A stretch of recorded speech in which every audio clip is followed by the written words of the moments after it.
Hey guys, it's Austin Walker over here at Flymasters in Indianapolis. We've got a inverted Murdich variant we're going to be tighting today. We're going to be starting off with a TP650 from Arex and a tungsten scud body. Alright, we're going to start our thread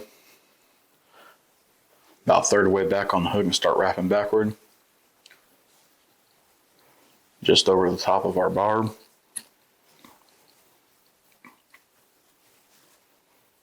Let it hang there and check. We'll advance it back forward. Cut or pop that tag end off. We're going to tie in a scud body, tungsten scud body. You can tie this with a heavy, a light, or I guess they're small, medium, and large. Just a couple thread wraps in each one. Advance to the back, and then we'll grab some glue. Hit that with a dab of super glue. Just lock it in place there. Doesn't take much, and we'll just spread it around with our bodkin.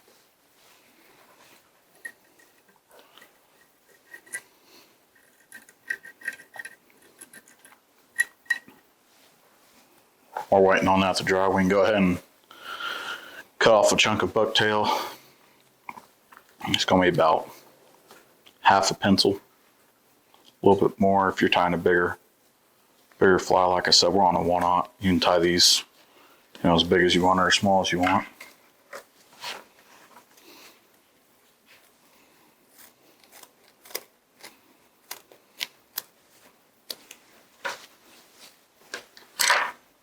So I just go through and pinch it, pick out all the loose fibers, all the short ones. Help you get a better tie-in. I go through and kind of look for any oddballs that don't quite fit the bunch, any shorts that I might have missed. Kind of want some in there for a taper, but you don't want any super short ones in there. When I'm done, I'll turn it back around like I'm going to tie it in. Give it a clean snip.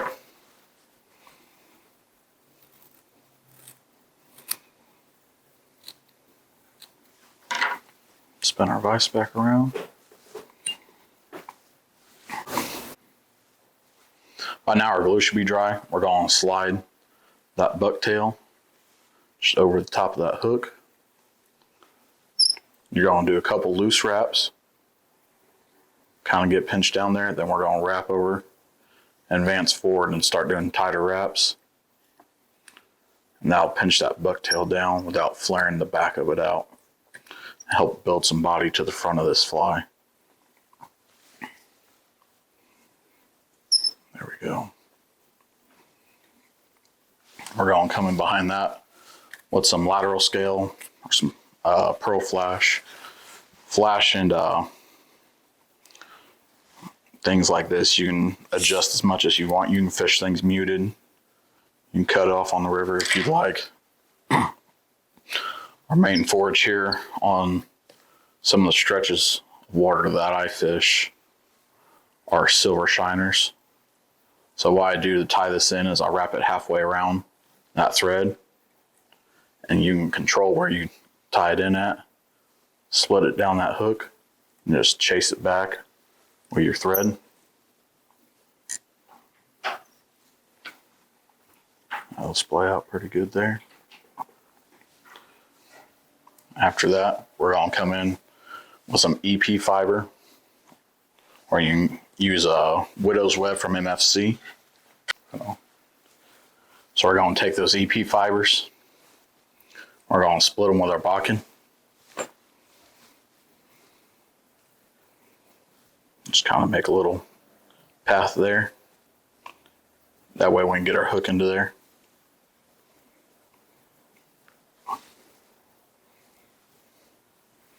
Makes it a little bit easier to make it even as well.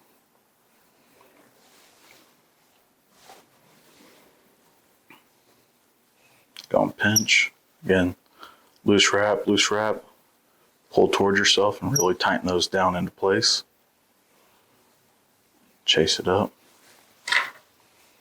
We're going to come in there with good scissors. Really work that stuff out of there.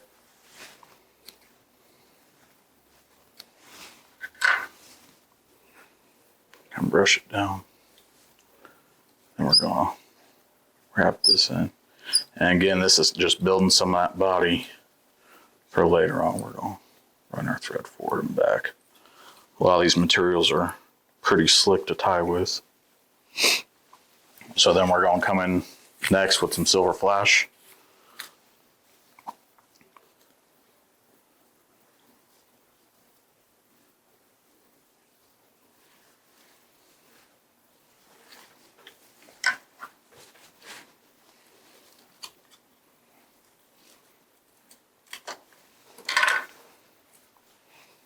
Wrap it around your thread.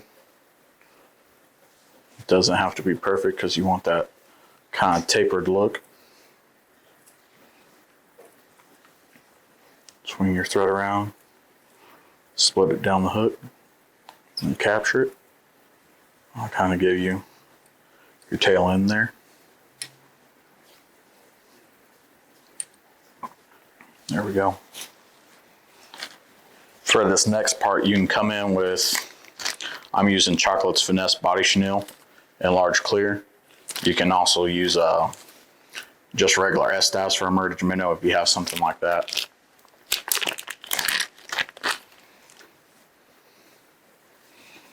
Kind of a tip to save your materials, guys, is if you're tying with any sort of chenille, just, there we go. If you're tying with any sort of chenille, just kind of pull it out of the bag or leave the card next to you, stretch it out. Obviously pluck down to the core. Tie that core in.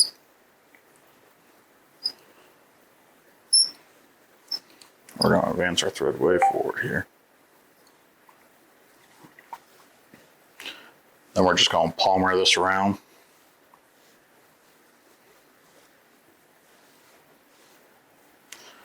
And occasionally I'll brush this back. I like this body chenille because you can sculpt it when you're done. The ones I've tied, I've put kind of an arrowhead on to help glide through the water and kind of kick side to side if it catches any sort of water.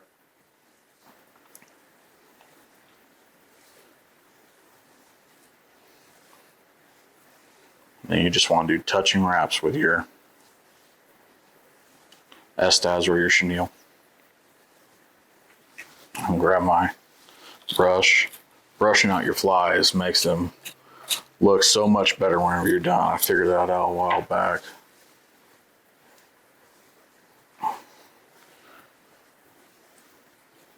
It's just a few extra seconds to really help bring that fly to life.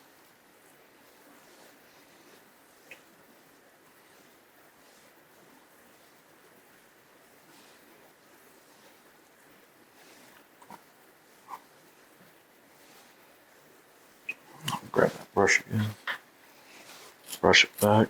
It's a pretty quick fly.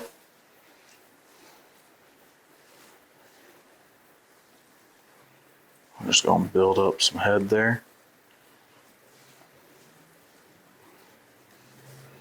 Whenever you're tying something off, take your thread around the back side, pull over the hook again, give it a good pull.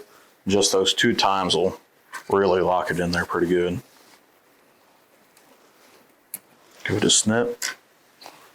Kind of stroke all these fibers back. Build our nose up on there.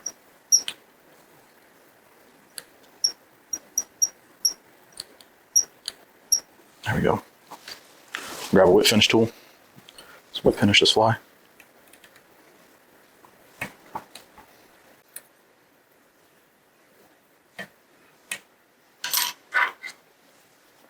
So now we're at the part where we can doll it up, put on eyes. I color mine in with a Sharpie on top to give it the 2-tone color I'd like. So that's just things you can do to customize that fly to fish your local forage. Alrighty, so whenever we go to tying these eyes and kind of dull things up, we're reaching here. We're just going to kind of trim the edge of that fly and give those eyes something flat to rest against.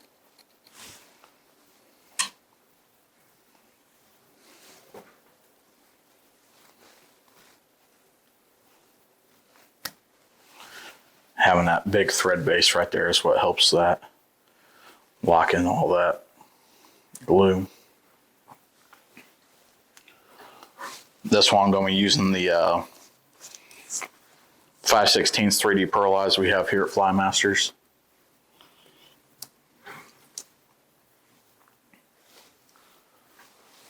Going to be gluing these on with just some Avid Angler solution super glue we got here.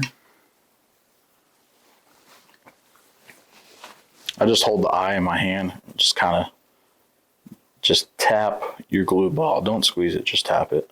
Eventually you'll get a little bit to cover that pupil on the, you can see the pupil through the back of the eye.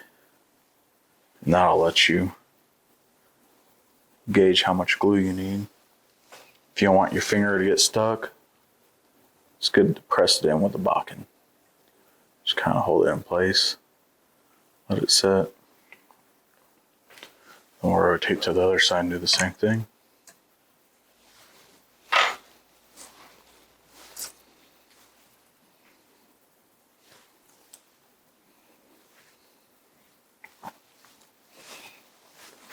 Make sure my eyes sit right in my hand.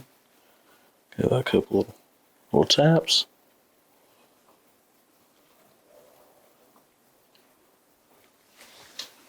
We'll set it on there how we want.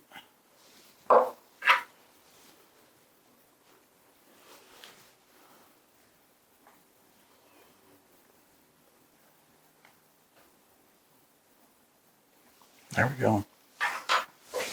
We'll give that glue a second to finish setting up. We're going to take a little bit more. You can use head cement, UV resin, or super glue here on your thread wraps. Alright, so I'm going to take some super glue on my bodkin. I kind of have a toasted bodkin to keep using this super glue on. In case I'll just burn it off. We'll just touch our thread wraps there.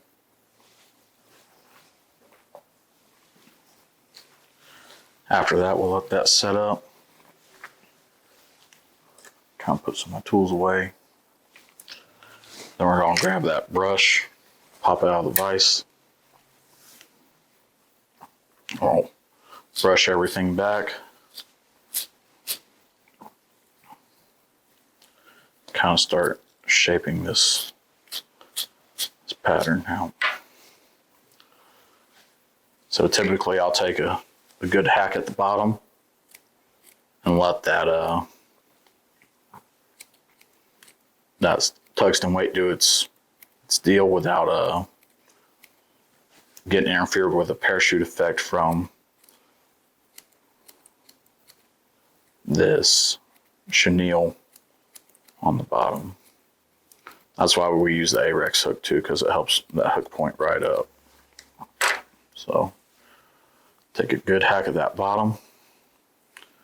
Then a lot of these chenilles take really well to the Sharpie markers. Good tip is whenever you have these Renzetti storages or a storage device for your tools, these markers you're supposed to store down.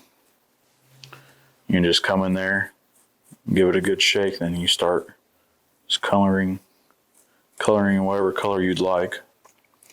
I go about halfway down the eye.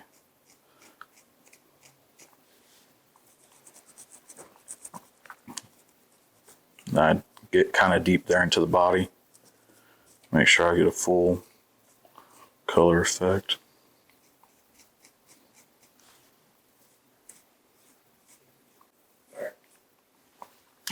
Last season I had a guy who was fishing a Murdich pattern, and he actually hooked a minnow that was a silver shiner that these imitate really well. I've got a photo of that to kind of always reference off of. Those minnows are anywhere from you know, born to, they get up to about 4, 5, 6 inches. But we're about done with this one here. Once you get done giving that good color down to that core, the reason why we brush it all the way down into the bottom there is because whenever we come in with our scissors, we're going to give it a little haircut again to make sure our hook point's not going to be bogged up by all of that. All right, you guys, that's a wrap on the Murdich Minnow variant. Give us a call at the shop at 317-570-9811 if you got any questions about it, or come in the store and see us. Catch you guys soon.